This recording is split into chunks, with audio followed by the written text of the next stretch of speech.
We want to talk about our updates with scams and frauds that the Better Business Bureau works a lot on, and we work a lot on here at the Lancaster County Sheriff's Office. We want to give you some tips on how to keep yourself and your family safe from scams and fraudsters out there on the internet or even at your home. And this one is a newer scam that we've gotten from a few people. I know we've gotten this from at least two residents here in Lancaster County, Josh.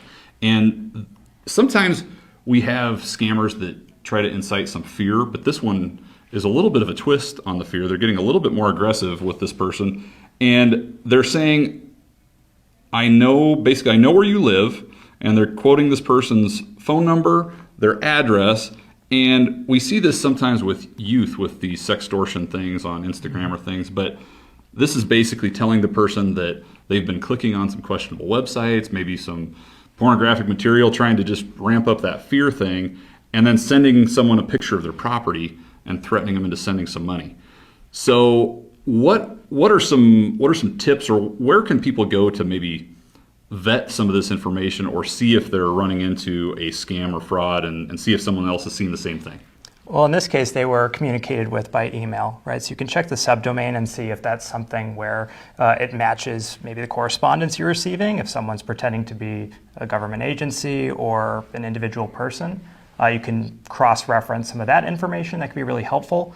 This information, though, that they use to attack this person is widely available online. So it only takes a couple of seconds to really find a lot of information about someone, which can be incredibly alarming, I would say, in 2024. But biographical information, physical location, all of these are scare tactics, right? They're meant to indicate that this person knows more about you than you might want.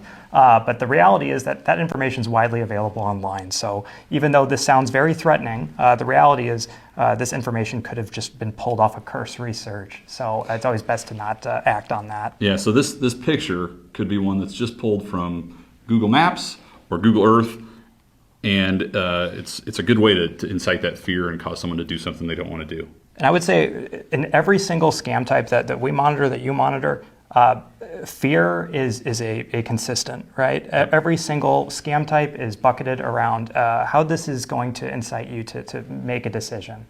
Fear is a really useful tactic in that way, and that's clearly what they're trying to hammer home in this instance is this person knows where you live, they know a lot of information about you, and as a result, you're however more inclined to believe them or give them the time of day.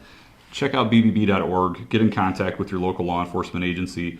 Before you send any money anywhere, make sure you know who you're talking to. Stay safe, Lancaster County.